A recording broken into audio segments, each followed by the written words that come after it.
नमस्कार. मी भाग्यश्री फाटक. मार्केट आणि मी हा सोप्या मराठीतून शेअर मार्केट समजावून सांगण्याचा माझा एक उपक्रम. 13 आणि 14 तारखेला म्हणजे आत्ता येईल त्या शनिवार रविवारी मी कोर्स ठेवला आहे. हा ठाण्याला आहे. ज्याला कोणाला कोर्सची चौकशी करायची असेल त्यांच्यासाठी मोबाईल नंबर 9699615507 9699615507 या नंबरवर कोर्सविषयी चौकशी करू शकता. आता आजच्या व्हिडिओकडे वळूया. कालचं मार्केट बघितलं तर क्रूडचा भाव कमी झालेला होता, रुपया मजबूत होता, सेंटिमेंट सुधारलं होतं. या सगळ्या गोष्टी असूनही मार्केटमध्ये मोठ्या प्रमाणावर उलथापालथ होती आणि मार्केट ज्या पॉईंटला उघडलं त्याच पॉईंटला शेवटी बंद झालं. चीनचा CPI 1.2% आला तर PPI 3.9% आला. इराण, इस्रायल, अमेरिका यांच्यात सीज फायर म्हणतात. त्या सीज फायरला काही अर्थ नाही की आम्ही सेल्फ डिफेन्ससाठी हल्ला केला असं सांगण्यात येतं. अपाची हेलिकॉप्टर जे स्ट्रेट ऑफ हॉर्मुझवर देखरेख करत होतं त्यांच्यावर हल्ला झाला. त्यामध्ये जे लोक होते ते सुरक्षित राहिले आणि त्याचा सूड घेण्यासाठी म्हणून इराणने पुन्हा हल्ला केला असं बोललं जातं. याच्यामध्ये क्रूडचा भाव कमी झाला आहे, 91.50च्या लेवलला आला आहे. तर बॉन्ड यील्ड 4.54 आहे. डॉलर इंडेक्स 100 आहे. फॉरेन इन्व्हेस्टर्सची विक्री काय थांबली नाही आहे. म्हणजे RBIने एवढ्या टॅक्समध्ये सवलती जाहीर करूनही विक्री चालूच आहे. 4,566 कोटींची विक्री आहे. तर डोमेस्टिक इन्व्हेस्टर्सची खरेदी आहे 6,159. गोल्ड आणि सिल्व्हर रेशो आहे तो जंप केला आहे, वाढला आहे. त्यामुळे चांदी जास्त प्रमाणात पडण्याची शक्यता आहे. आणि सरकार फर्टिलायझरची सबसिडी वाढवण्याच्या विचारात आहे. त्यामुळे आज फर्टिलायझर शेअरकडे लक्ष दिलं पाहिजे. काल 2 शेअर खूप मोठ्या प्रमाणात वाढत होते. त्याच्यामध्ये एक होता डिव्हिज लॅब आणि दुसरा होता PI इंडस्ट्री. डिव्हिज लॅब का वाढत होता तर चायनीज वुकी ॲप्टेक ही या ड्रग मेकर म्हणजे औषधं तयार करणाऱ्या कंपनीचा समावेश मिलिटरी कंपन्यांच्या यादीत करण्यात आला. त्यामुळं या कंपनीला सँक्शन्स बसवण्यात आले. तर या कंपनीचा जो CDMO म्हणजे कॉन्ट्रॅक्ट मॅन्युफॅक्चरिंग बिझनेस होता तो China+1 या हिशोबाने भारतीय कंपन्यांना ट्रान्सफर होईल असा एक कयास बांधला गेला. त्यामुळे डिव्हिज लॅब याच व्यवसायात काम करते म्हणून डिव्हिज लॅबचा शेअर काल वाढला. आणि दुसरा PI इंडस्ट्री. PI इंडस्ट्रीचा जपानी कस्टमर आहे कुमाई केमिकल. तर हा मोठा कस्टमर आहे PI इंडस्ट्रीचा. त्या कुमाई केमिकल कंपनीने H1 2026चं प्रॉफिट एस्टिमेट 70.5% वाढवलं. त्यामुळे त्यांचा क्रॉप प्रोटेक्शन ब्रँड आहे ॲक्सफेव AXEEV याच्या शिपमेंटसुद्धा वाढल्या. या मालासाठी जो कच्चा माल लागतो तो कच्चा माल म्हणजे पायरोक्सा सल्फोम हे जे केमिकल आहे ते केमिकल PI इंडस्ट्री पुरवते. PI इंडस्ट्री त्याचं उत्पादन करते. याचं प्रोनाऊन्सेशन नीट करता येत नाही. स्पेलिंग पहा, PYROXA, पायरोक्सा, SULFONE, सल्फोन, पायरोक्सा सल्फोन. या केमिकलचं उत्पादन PI इंडस्ट्री करते. त्यामुळं PI इंडस्ट्रीच्या ऑर्डर्स वाढतील या हिशोबाने शेअर वाढला. बाकीच्या बातम्या बघूया. डेक्कन गोल्ड, लोग्रोसन मिनेरा SN ही स्पेनची कंपनी आहे. या स्पेनच्या कंपनीमध्ये ते 51% स्टेक 1.76 बिलियन युरोला घेणार आहेत. NTPC ग्रीनची एक सबसिडियरी NTPC रिन्युएबल ही आहे. ती उत्तर प्रदेशामध्ये 250 मेगावॅट सोलर पॉवर प्रोजेक्ट सुरू करणार आहे. अनुपम रसायन, ब्लिस GVS फार्मामध्ये त्यांनी 43% स्टेक घेतला आहे. आता ते ओपन ऑफर आणतील असं कंपनीने सांगितलं आहे.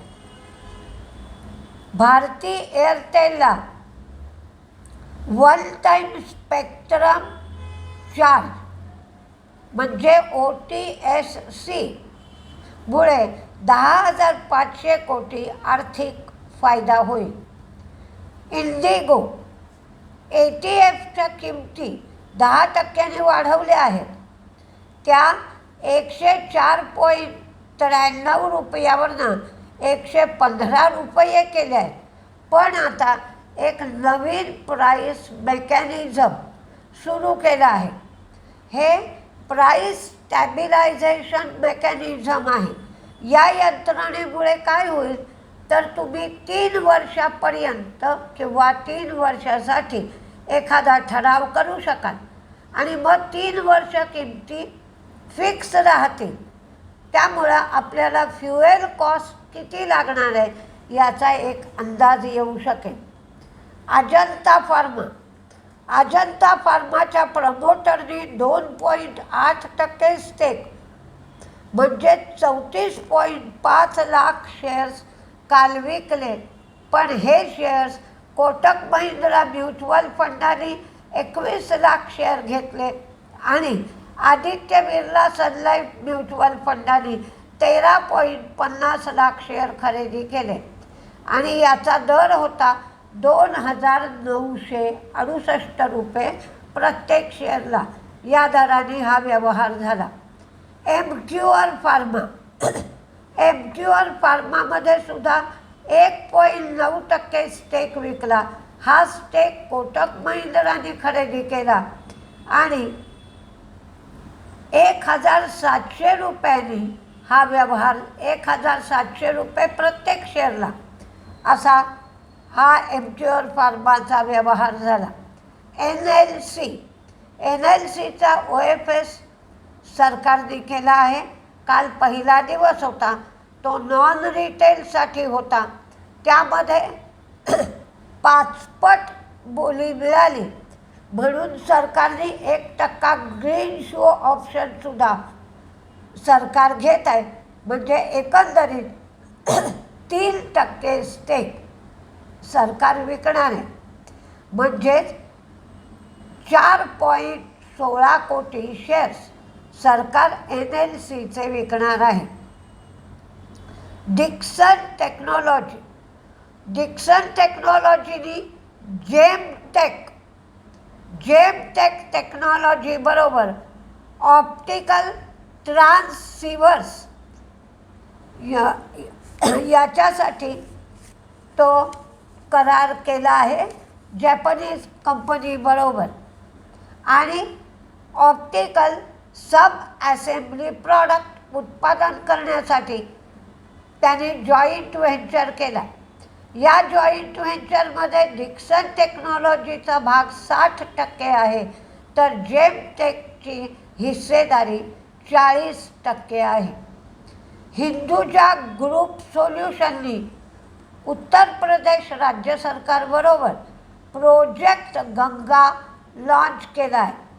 हे प्रोजेक्ट हिंदुजा ग्रुपच्या वन OTT एंटरटेनमेंट या ब्रँडच्या माध्यमातून लॉन्च करण्यात आलं आहे. याचा फायदा जवळजवळ 20 लाख लोकांना होणार आहे.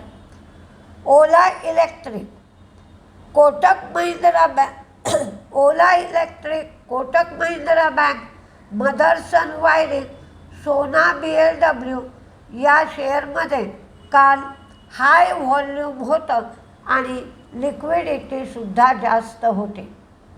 पातंजली फूड, महाराष्ट्र FDAकडून ज्यूसची जी जाहिरात केली गेली त्या संबंधात त्यांना नोटीस इश्यू करण्यात आली.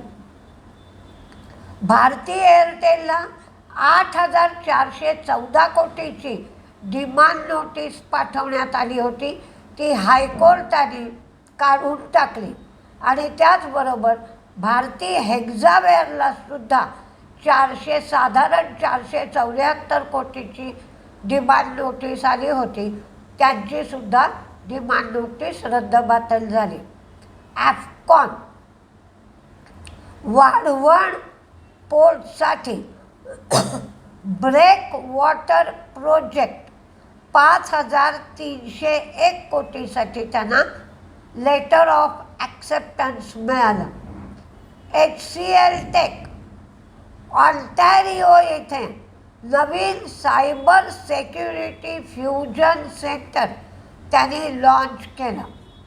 Quality power, win win speciality इन्शुलेटरमध्ये 100% स्टेक 315 कोटीमध्ये ते घेणार आहेत. मोती सन्सनी QIP केला. 11 रुपये 58 पैसे एवढी फ्लोअर प्राईस ठेवण्यात आली. आता कुठले शेअर तेजीत राहतील आणि कुठले शेअर मंदीत राहतील ते पाहूया. आधी तेजीतले शेअर बघा.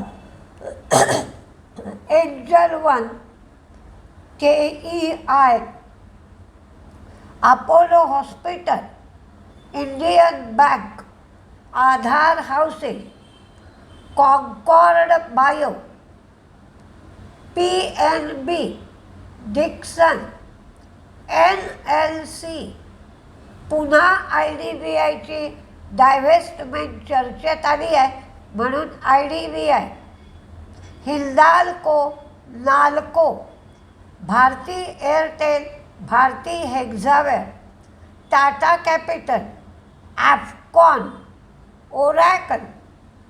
आज ओरॅकलच्या पेरेंट कंपनीचा रिझल्ट आहे म्हणून Divi's lab, Max finance, IOC, Colgate,